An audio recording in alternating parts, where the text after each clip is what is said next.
Ladies and gentlemen, it's time. It's time to stop hiding behind a word that has become an excuse. Rare. For more than 150 years, the world has known about amyotrophic lateral sclerosis, ALS, also known as Lou Gehrig's disease. French neurologist Jean-Martin Charcot first described it in the late 1860s. We have known this disease exists for over a century and a half.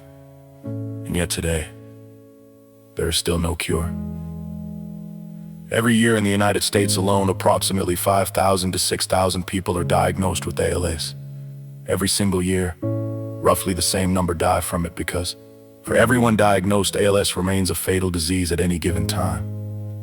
Around 30,000 to 35,000 Americans are living with ALS, knowing exactly where this disease has taken them. So I ask you, how many lives have to be destroyed before we stop calling this disease rare and start treating it like the national and global emergency that it is?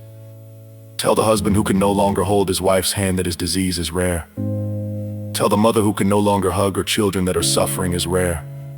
Tell the father who slowly loses the ability to walk, then speak, then swallow, and finally breathe while his mind remains awake, that his nightmare is rare. Because to every family living through ALS, there's nothing rare about the pain. Nothing rare about the fear. Nothing rare about watching someone you love disappear one muscle at a time.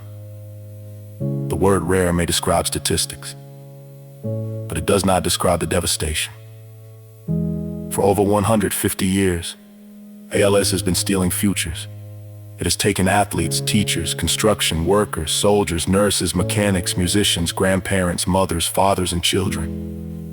Generation after generation, families have heard the same words. There is no cure. There is very little we can do. Go home and prepare. That should be unacceptable in the 21st century. We can map the human genome.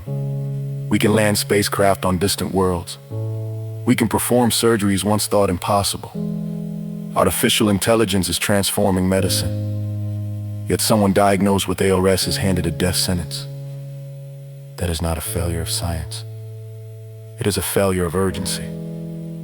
ALS deserves the same relentless determination that humanity has shown against other deadly diseases.